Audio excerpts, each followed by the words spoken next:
Okay, great. So that one actually took. So I think it's just when I get to the 15 or 20-minute mark that it tells me that it's recording, but then I don't have access to it. But at any rate, success. Yay. So we just did the intro video. So now we can actually think about doing some of these stretches. Now, it's a common tendency when we're kind of pulling our shoulder blades back that people are just thinking about this whole system from that particular point, because of course that's what the verbal cue is telling them to do, and then they stop thinking about like shoulder height. So as I mentioned before, if you find that you're getting some tightness here, or if your shoulder blades are rising up, which in time can lead to tightness there, you can warm up with a couple shoulder shrugs. You can alternate, whatever you want to do. A deeper stretch that you can do is we're going to clasp our arms behind us, and I have to walk away a little bit here so you can see.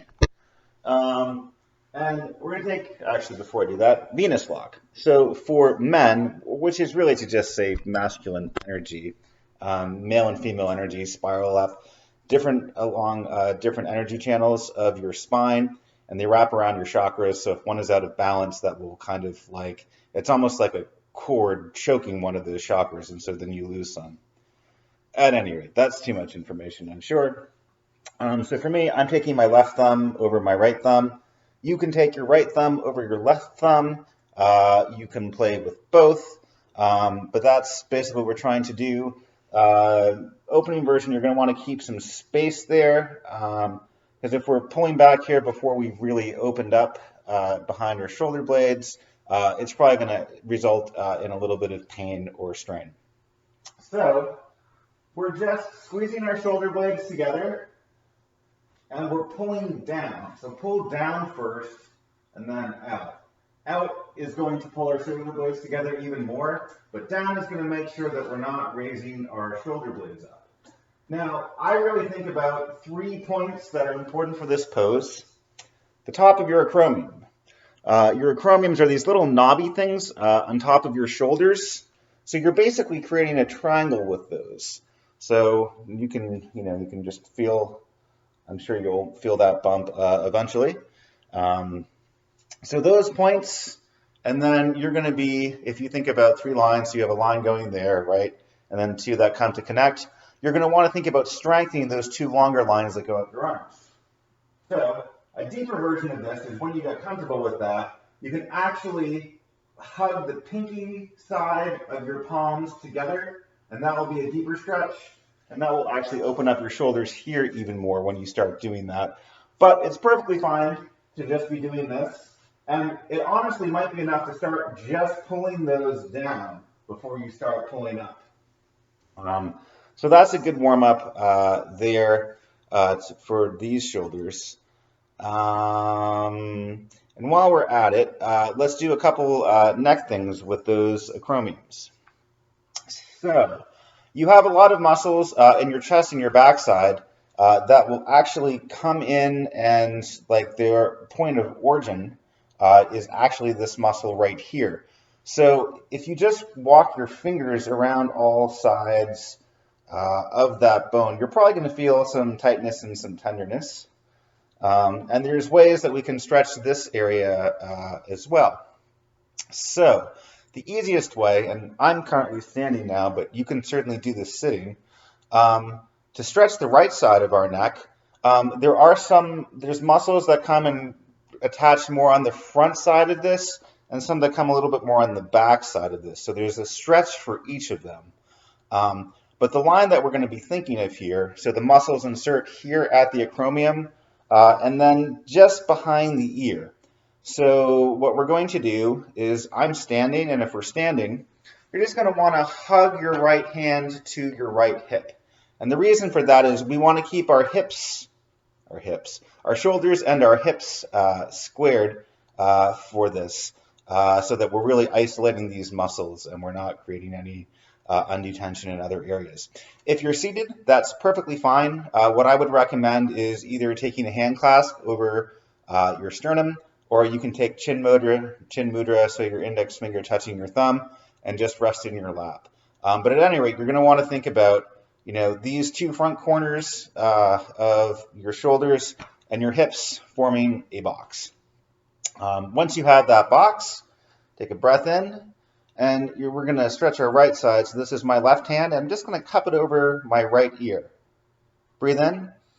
And on the exhale, we're just going to think about our left ear falling onto the top of our neck. I was actually at the gym doing some rowing machine exercises yesterday, so I'm actually feeling a little bit tight today, so mine doesn't touch.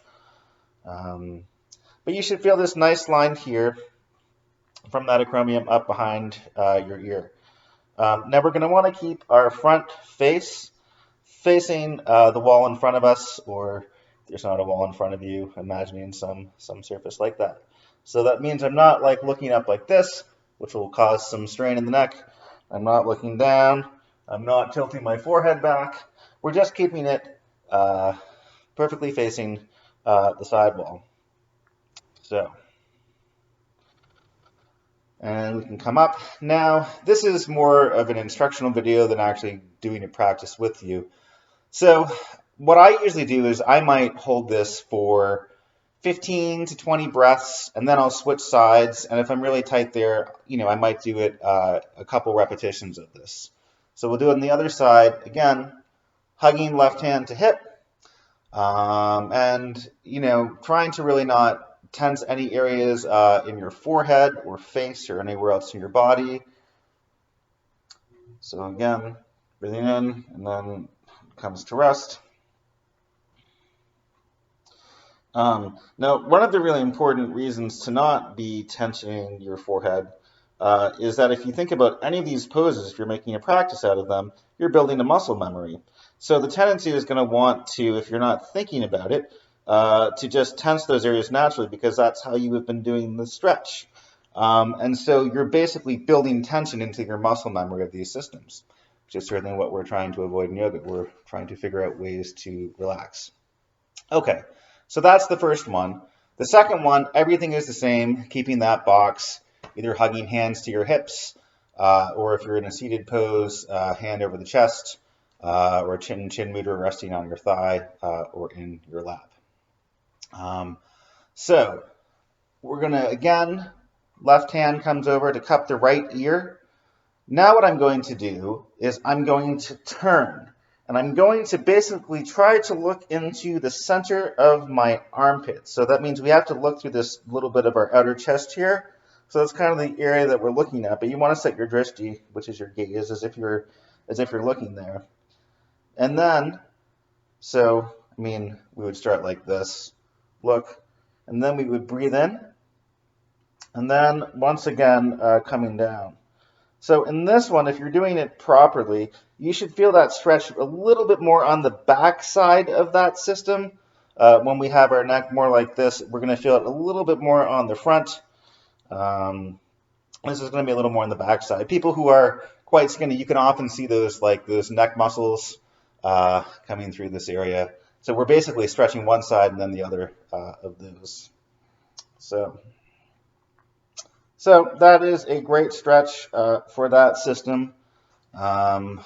You know, I will have you repeat that on the other side on your own, because I am afraid this video is not going to record anymore.